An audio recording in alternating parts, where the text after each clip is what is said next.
ಎಲ್ರಿಗೂ ನಮಸ್ಕಾರ.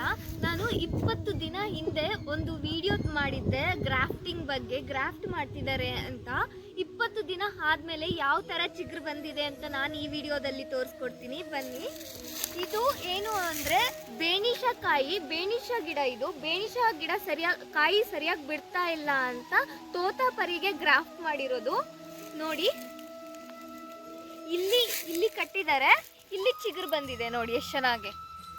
20 ದಿನ ಅಷ್ಟೇ ಆಗಿದೆ, 20 ದಿನಕ್ಕೆಲ್ಲ ಈ ತರ ಬಂದಿದೆ. ಎಷ್ಟು ಚೆನ್ನಾಗಿ ನೋಡಿ, ಎಲ್ಲ ಕಡೆನೂ ಬಂದಿದೆ ನೋಡಿ, ಫುಲ್ ಚೆನ್ನಾಗಿ ನೋಡಿ. ನಿಮಗೂ ಯಾರಿಗಾದ್ರೂ ಈ ಥರ ಕಟ್ಸ್ಕೋಬೇಕು ಅಂದರೆ ನಾನು ಅವ್ರ ನಂಬರ್ ಕೆಳಗಡೆ ಕೊಟ್ಟಿರ್ತೀನಿ, ಅವ್ರನ್ನ ಕಾಂಟ್ಯಾಕ್ಟ್ ಮಾಡಿ. ಇದೇನು ಪೇಡ್ ಪ್ರಮೋಷನ್ ಅಲ್ಲ, ಚೆನ್ನಾಗಿ ಮಾಡ್ತಾರೆ ಅವರು. ಅವ್ರಿಗೆ 20 ವರ್ಷ ಎಕ್ಸ್ಪೀರಿಯನ್ಸ್ ಇದೆ ಇದರಲ್ಲಿ. ಅಷ್ಟೇ ಈ ವಿಡಿಯೋಗೆ. ಇನ್ನಷ್ಟು ಒಳ್ಳೆ ವೀಡಿಯೋಸ್ಗೋಸ್ಕರ ನನ್ನ ಪೇಜ್ನ ಫಾಲೋ ಮಾಡಿ. Thank you for watching. Bye.